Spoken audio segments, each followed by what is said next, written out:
Yo, what is up, 7 Squad? 7 Warrior here, bringing it to you on a Saturday with some NBA talk, much needed NBA talk. Today, I got a special video. We're gonna break this down. Okay, so basically we are going to talk about Golden State Warriors newly acquired player through trade, Mr. Andrew Wiggins himself, because I'm in a mixed place. I really don't know how to feel about this. And I'm pretty sure a lot of you guys don't understand it as well. So let's try to figure this thing out together by doing a pros and cons approach. Starting with the pros. All right. First pro, production. Andrew Wiggins over his 6 seasons career in the NBA has averaged 19.7 points per game. His field goal percentage is sitting at 44%, while his 3-point percentage is at 33%, which is a decent start for Golden State to improve his percentages because his stats are identical this season. 42 games played. Hopefully it increases, man. Hopefully it increases. Hopefully, Golden State has a good track record, so I'm not worried about Golden State in. I'm more so about Andrew Wiggins in. Pros number 2, durability. Andrew Wiggins is not the player to miss games a lot. He's really not. He has no signs of being injury prone. His first 4 seasons, he only missed 1 game. Like 1 game, that's pretty good. But last year, he did only play 73, which is still it's a really good number, man. All right, so pro number 3, the fit. He's not a ball dominant point guard. He's a small forward that's capable of playing off the ball. Hopefully Golden State Warriors expand his game, which I think they will because it's Golden State Warriors and they tend to do that with the motion offense Steve Kerr runs. And Andrew Wiggins is a good player. I don't know if people making him out to be a bad player. I'm not sure what's going on with that, but he's not a bad player. He's really not a bad player, man. I think people are more so like he haven't really like just exploded yet. Just exploded. But he's been playing solid, man. All right, so actually I want to bring it back to production. Let's go back to production. Andrew Wiggins is one of the only 17 players this season with a true shooting percentage of at least 56%, and a usage rate of at least 28%, joining an elite offensive list with names such as James Harden, Damian Lillard, and Giannis Antetokounmpo. Excuse that accent. I'm not sure what accent that is, but let me know in the comments what accent that is. All right, so all right, so that's a pretty good pro. Pros and cons. That's a pretty good pro. You're telling me, and in Golden State offense, we know it's only going to increase. Like D'Angelo Russell, he's a pick and roll player. He was averaging 23 points in Golden State. Golden State even made him better with that. So I'm confident with that. All right, so let me know in the comments if I missed anything or if you would like to add your own pros. Simply just add a pro that I missed. We're all on team with this, so why not? All right, so moving over to the cons. First con, Andrew Wiggins' heart. There's a narrative going around. It's going around, man. So it's going around the NBA that Andrew Wiggins' drive and care, overall commitment for the game is not there, man, or not where it should be. Jimmy Butler, he spoke on this. Jimmy did do that. Jimmy, why did you have to point that out? But Jimmy Butler is a little crazy himself. He's a little crazy himself. So I figure maybe a change of scenery and locker room would do the trick. Golden State has a good reputation of locker room, so I'm looking forward to that. Hopefully that's a con we can change. That's a con we can change. All right, second con, defense. Defense. Andrew Wiggins is not known to be a lockdown defender or a good defender at all.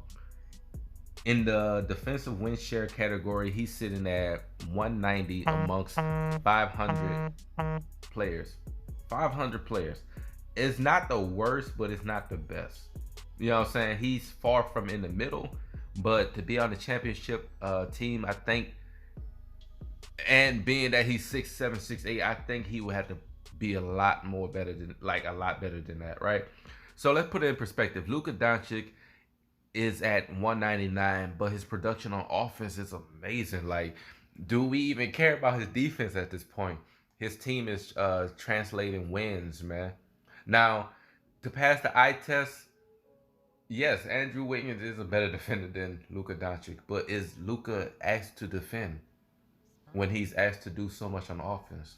So that's a good little debate right there, man. Andrew Wiggins, we won't need that much offense, but we will need that much defense, man. We need that. All right, so that brings me to con 3, the contract. Mr. Wiggins signed a 5-year, $148 million max contract that started last year. After this year, Wiggins will be left with 3 years on his deal, worth just under $95 million. Is it a bad contract? Do I think it's a bad contract? Look, personally, I think it depends on how he plays and fit with Golden State's system, man. I really think it depends on that. Like, if he plays well, we look like a genius. Golden State Warriors look like a genius, and he will validate his contract, which I think he was out to prove the first 10 games of the season. But after that, he kind of didn't really like continue that. So I mean, he was hitting game winners and stuff like that, but we gonna need stuff like that constantly, man.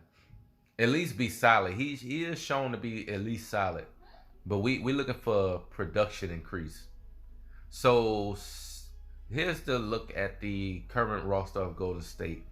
We got Stephen Curry, Kai Bowman, Klay Thompson, Damian Lee, Jordan Poole, Andrew Wiggins, Draymond Green, Eric Pascal, Kevon Looney, Alan Smilagich, Marquise Chris, and I think, what's his name, Pargo? Is it Pargo? Yeah, he's like on a 10-day contract, but we'll see what happens with that. I'm not too concerned about players of his caliber. I would rather Golden State get a NBA caliber player. It's just that we don't have the money right now. Like, we tied up. We just got under the tax, man. So, and then that's another thing I'm wondering.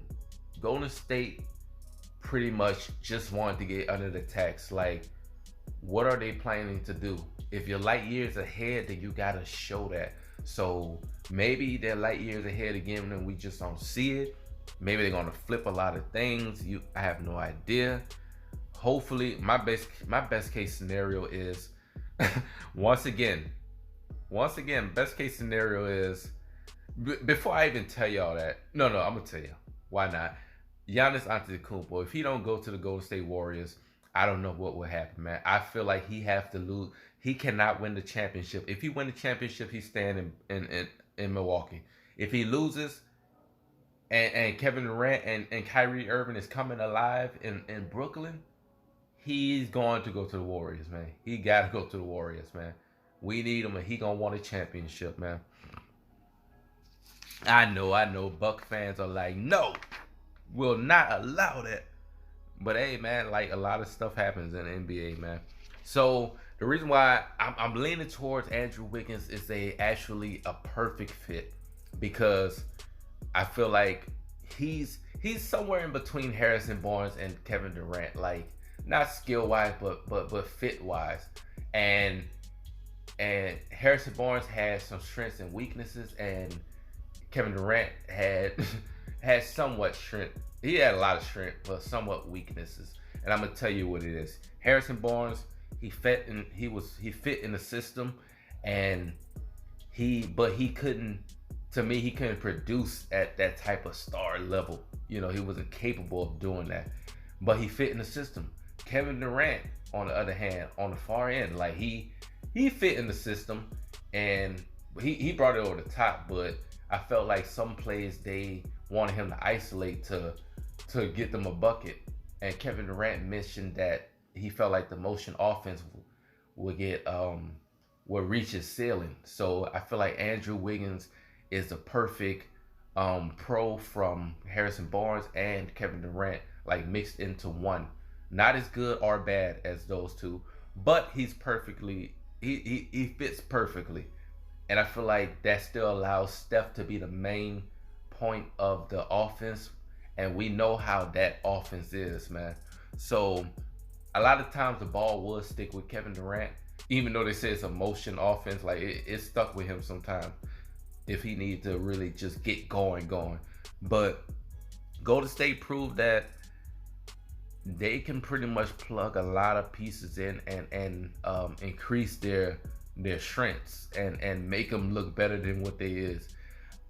You know, I mean, it's just that simple, man. Like I don't know what it is about Golden State, but if we're gonna be top heavy again like this with pretty much 4 stars, Stephen Curry, Klay Thompson, Andrew Wiggins, Draymond Green, we're gonna need the bench to be at least decent, man. And I'm pretty sure we doing pretty good. We got Eric Pascal, Kevon Looney, Alan Smiley, aka Smiley, which I'm excited for Alan and Eric Pascal. Just development, man. Because after we sent out Alec Burks and Glenn Robinson, I feel like they're gonna spark, man. But anyway, that's it for me. Let me know in the comments what do you guys think, and I appreciate you for watching the video. You know what I'm saying? You know what I'm saying? With the leaks in it, big. That's how I do. If y'all still counting, count it all up. Drop the video and then drop it in. I mean, we just